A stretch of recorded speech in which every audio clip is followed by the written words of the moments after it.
शांति। आज 15 नवंबर 2021 की बाबा की साकार मुरली है। मुरली के महावाक्य हैं, मीठे बच्चे, बाप द्वारा जो नॉलेज मिली है वह बुद्धि में कायम रखनी है। सवेरे सवेरे उठ स्वदर्शन चक्रधारी बन विचार सागर मंथन करना है। प्रश्न है, इस ईश्वरीय पढ़ाई का लॉ यानी कायदा कौन सा है? उसके लिए कौन सा डायरेक्शन मिला हुआ है?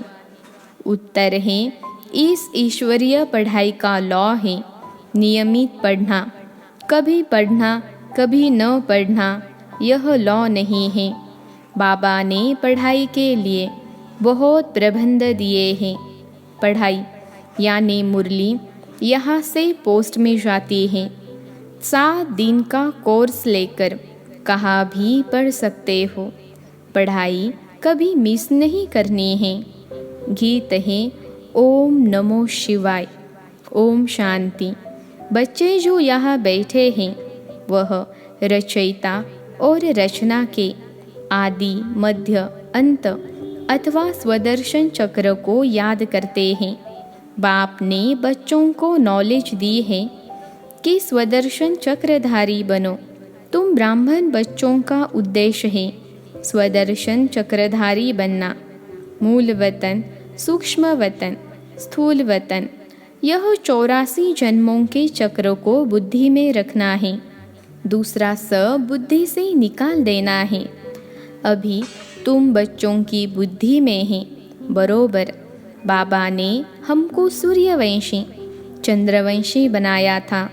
फिर 84 जन्म लिए हैं।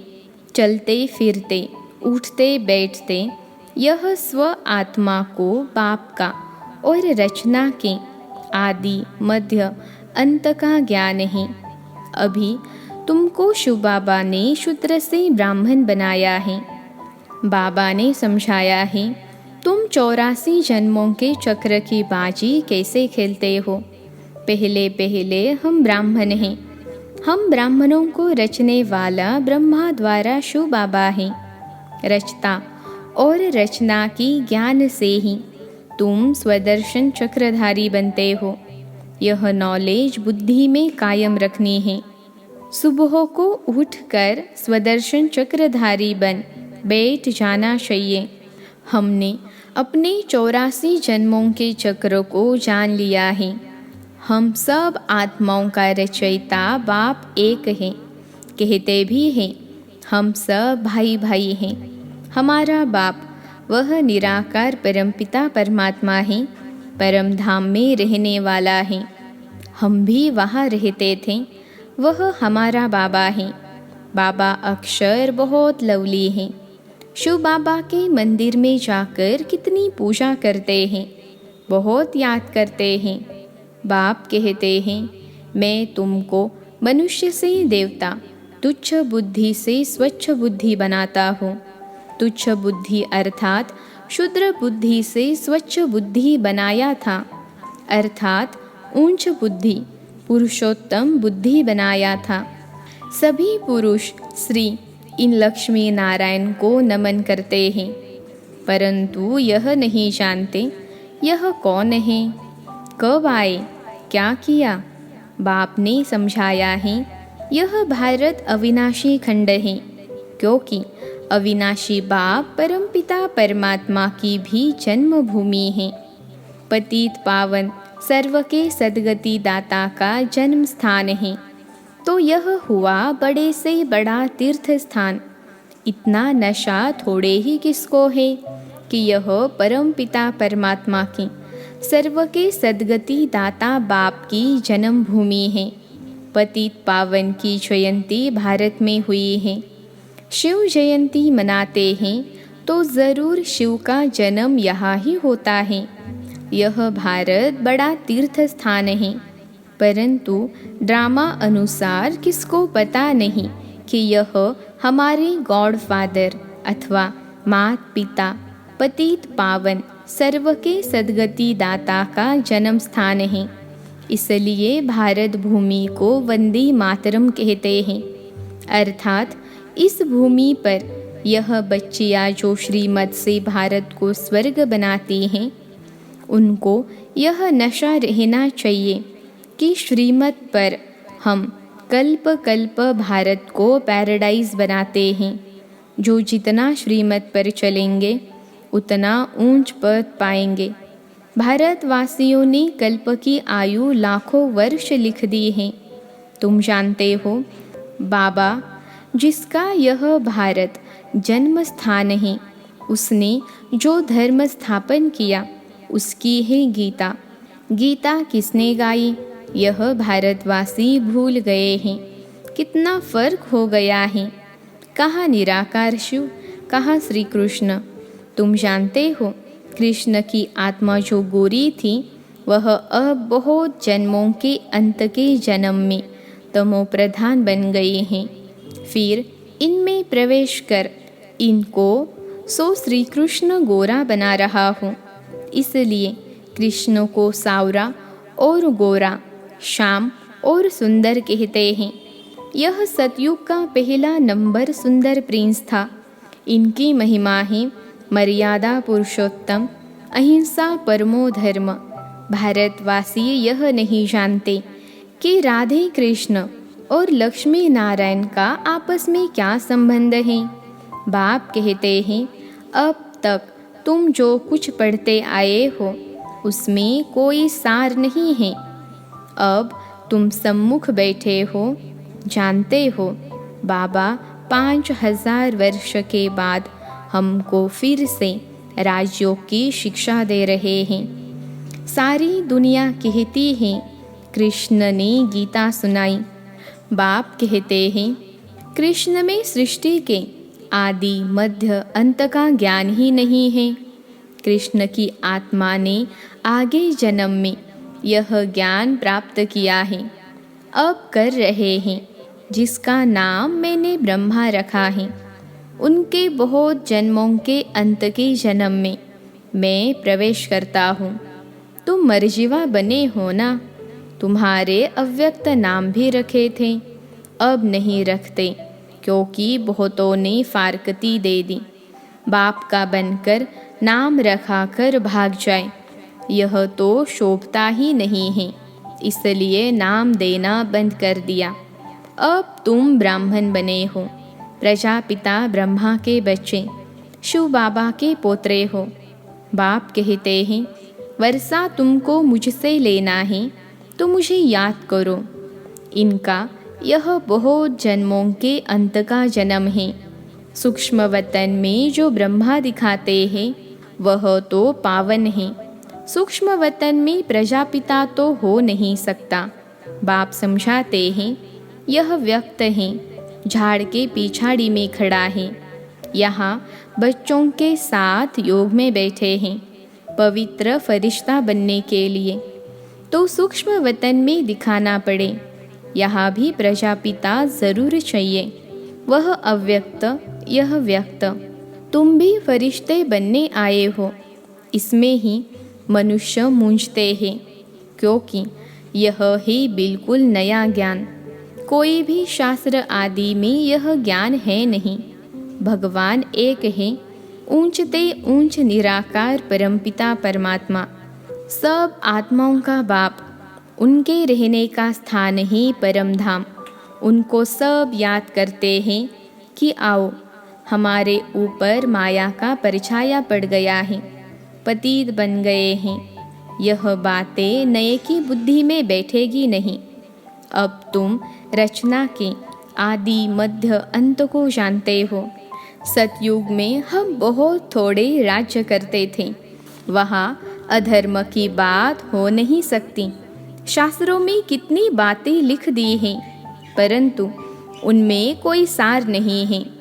सीढ़ी उतरते उतरते अब अंत में आकर पतित बने हैं। अब तुम जंप करते हो, उतरने में 84 जन्म लगे, जंप सेकंड में करते हो। तुम बच्चे अब राजयोग सीख रहे हो, फिर शांति धाम में जाकर सुख धाम में आ जाएंगे। यह है दुख धाम।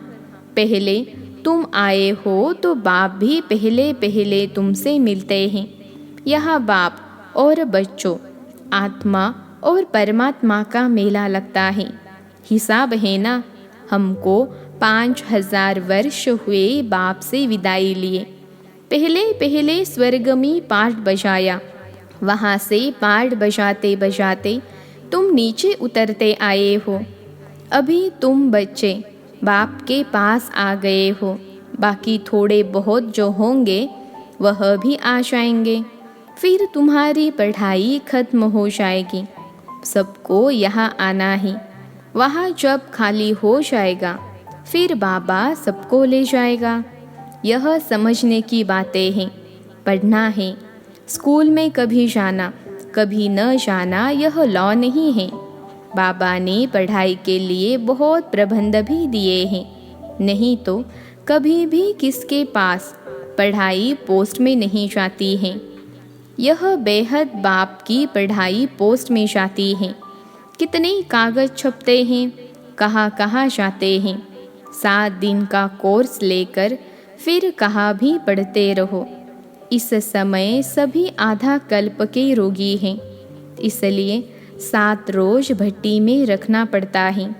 यह 5 विकारों की बीमारी सारी दुनिया में फैली हुई है। सतयुग में तुम्हारी काया निरोगी थी, एवर हेल्दी एवर वेल्दी थे। अब तो क्या हाल हो गया है। यह सारा खेल भारत पर है। तुमको 84 जन्मों की अब स्मृति आई है। कल्प कल्प तुम ही स्वदर्शन चक्रधारी बनते हो और चक्रवर्ती राजा भी बनते हो। यह राजाई स्थापन हो रही है। इसमें नंबरवार पद होंगे। प्रजा भी अनेक प्रकार की चाहिए। दिल से पूछना चाहिए कि हम कितनों को आप समान स्वदर्शन चक्रधारी बनाते हैं। जितना जो बनाएगा वही ऊंच पद पाएगा। तुमको बाप माया से युद्ध करना सिखलाते हैं, इसलिए इनका नाम युधिष्ठिर रख दिया है। माया पर जीत पाने की युद्ध सिखलाते हैं। युधिष्ठिर और धृतराष्ट्र भी दिखाते हैं। गाया भी जाता है, माया जीते जगत जीत। कितना समय तुम्हारी जीत कायम रही, फिर हार कितना समय खाते हो, यह भी तुम जानते हो। यह जिस्मानी युद्ध नहीं है, न देवताओं और असुरों की युद्ध है, न कौरवों और पांडवों की युद्ध है। झूठी काया झूठी माया, यह भारत झूठ खंड है। सचखंड था जब से रावण राज्य शुरू हुआ, तब से झूठखंड बन गया। ईश्वर के लिए कितना झूठ बोलते हैं, कितना कलंक लगाते हैं। कलंगी अवतार भी गाया हुआ है। सबसे जास्ती कलंक बाप पर लगते हैं। उनके लिए कहते कच्छ मच्छ अवतार। पत्थर भीतर में ईश्वर, कितनी गाली देते हैं। क्या यह सभ्यता है? अभी तुमको रोशनी मिली है। तुम जानते हो बाप हमको रचता और रचना के आदि मध्य अंत का राज समझा रहे हैं, जो और कोई नहीं जानते। बाप ही सद्गति दाता है। बाबा के ज्ञान से सबकी सद्गति होती है। बाकी जो खुद की दुर्गति में है वह कैसे औरों की सद्गति करेंगे। तुमको आकर राजाओं का राजा बनाता हूँ। तुम ही पवित्र पूज्य थे, अब आकर पुजारी बने हो। पवित्र राजाओं की अपवित्र राजाएं पूजा करते हैं। सतयुग में डबल सिर ताज थे। विकारी राजा होते हैं तो सिंगल ताज रहता है, वह भी महाराजा महारानी। परंतु पवित्र को अपवित्र जाकर माथा टेकते हैं। वह भारतवासी पवित्र प्रवृत्ति मार्ग वाले, वही भारतवासी पतित प्रवृत्ति मार्ग वाले बनते हैं। अब बाप कहते हैं तुम्हारा इस मृत्यु लोक में अंतिम जन्म है। अभी मैं आया हूँ तुमको फिर से सतयुग में ले जाने। यह मुसलों की लड़ाई 5000 वर्ष पहले भी लगी थी। यह पुरानी दुनिया खलास होनी है। बाप समझाते हैं गृहस्थ व्यवहार में रहते कमल फूल समान बनना है।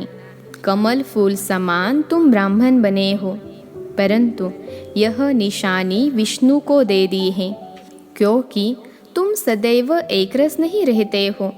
आज कमल फूल समान बनते 2 वर्ष के बाद पतित बन पड़ते हैं। तुम्हारा यह सर्वोत्तम कुल है, तुम ब्राह्मण चोटी हो। फिर पुनर्जन्म लेते लेते देवता, क्षत्रिय, वैश्य, शूद्र बनते हो। शूद्र से फट से देवता थोड़े ही बनेंगे, ब्राह्मण चोटी तो चाहिए। अब ब्राह्मणों को बाबा पढ़ा रहे हैं, तो ऐसे बाबा को फारकती थोड़े ही देनी चाहिए। बाबा कहते हैं, आश्चर्यवत मेरा बनंती, सुनंती फिर भी भागंती हो माया के बनंती। ट्रेटर बनंती, मेरी निंदा करावंती, उसको कहा जाता है सद्गुरु का निंदक स्वर्ग का ठोर न पावंती। बाकी वह भक्ति मार्ग के गुरु हैं, वे कोई सद्गति दाता नहीं हैं। सभी आत्माओं का बाप, टीचर, गुरु एक ही निराकार बाप है, वही सबका उद्धार करने आया है। आगे चलकर समझेंगे, फिर टू लेट हो जाएंगे। वह फिर अपने ही धर्म में चले जाएंगे। श्रेष्ठ से श्रेष्ठ है देवता, उनसे भी ऊंच तुम ब्राह्मण हो, जो बाप के साथ बैठे हो। तुमको पढ़ाने वाला विचित्र और विधेयी है। बाप कहते हैं मुझे देह नहीं है, मुझे कहते हैं शिव, मेरा नाम बदल नहीं सकता, और सबके शरीरों के नाम बदली होते हैं। मैं हूँ परम आत्मा, मेरी जन्म पत्री कोई निकाल नहीं सकता। जब बेहद की रात होती है, तब मैं आता हूँ दिन बनाने। अब है संगम, इन बातों को अच्छी तरह समझकर फिर धारण करना चाहिए, स्मृति में लाना चाहिए। यहाँ तुम बच्चे आते हो, फुर्सत मिलती है, विचार सागर मंथन यहाँ अच्छी कर सकते हो। अच्छा, मीठे मीठे सिखिलते बच्चों प्रति माता पिता बाप दादा का याद प्यार और गुड मॉर्निंग। रूहानी बाप की रूहानी बच्चों को नमस्ते। हम रूहानी बच्चों की रूहानी माता पिता बाप दादा को याद प्यार, गुड मॉर्निंग और नमस्ते बाबा नमस्ते। धारणा के लिए मुख्य सार, पहली पॉइंट है सर्वोत्तम कुल की स्मृति से गृहस्थ व्यवहार में रहते कमल फूल समान पवित्र बनना है। कभी भी सद्गुरु की निंदा नहीं करानी है। दूसरी पॉइंट है श्रीमत पर भारत को स्वर्ग बनाने की सेवा करनी है। स्वदर्शन चक्रधारी बनना और बनाना है। जब भी फुर्सत मिले तो विचार सागर मंथन ज़रूर करना है। आज का वरदान है बाप दादा के कर्तव्य को अपना निशाना बनाने वाले मास्टर मर्यादा पुरुषोत्तम भव। बाप दादा के कर्तव्य को अपना निशाना बनाने वाले मास्टर मर्यादा पुरुषोत्तम भव। विश्लेषण है, कहा जाता है अपनी घोड़ तो नशा चढ़े, दूसरे की कमाई में कभी भी आँख नहीं जानी चाहिए। दूसरे के नशे को निशाना बनाने के बजाय बाप दादा के गुण और कर्तव्य को निशाना बनाओ। बाप दादा के साथ अधर्म विनाश और सतधर्म की स्थापना के कर्तव्य में मददगार बनो। अधर्म विनाश करने वाले अधर्म का कार्य व देवी मर्यादा को तोड़ने का कार्य कर नहीं सकते। वे मास्टर मर्यादा पुरुषोत्तम होते हैं। आज का स्लोगन है नॉलेजफुल बन, व्यर्थ प्रश्नों को स्वाहा कर दो तो समय बच जाएगा। नॉलेजफुल बन, व्यर्थ प्रश्नों को स्वाहा कर दो तो समय बच जाएगा। अच्छा, ओम शांति।